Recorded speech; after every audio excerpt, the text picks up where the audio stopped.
আর মোদি সাহেব, আমাদের দেশের মেয়েটা আপনার সাথে প্রেম করছে। আমরা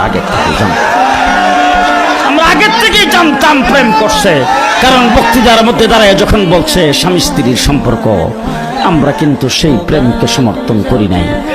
মা বাপ ভাই বেড়াদর আমরা সবাই মিল্লা বাধা দিছি। বাধা দেওয়ার পরে হঠাৎ করে দেখি মেয়েটা বাইজ্ঞা গেছে গো, প্রেমিকের কাছে চলে গেছে। এখন আমাদের দাবি হলো, তুমি ওখানে থাকতে পারবা না, তোমার ওই জামাই আমরা পছন্দ করি না, ওই প্রেমিক আমরা পছন্দ করি না, তার কাছে আমাদের মেয়ে আমরা বিয়ে দেব না, এরকম আমরা করতেছি। শেষ পর্যন্ত যদি বাবা ভাই বেড়াদার মেয়েকে যদি আনতে না পারে, কি করে? তেজ্য করে, তেজ্য যদি করে দেয়, বাবার সম্পত্তির মালিক হইতো। তুমি আমরা দেশের মেয়েটাও বাগিয়ে নিছো, আবার যৌতুক চাও।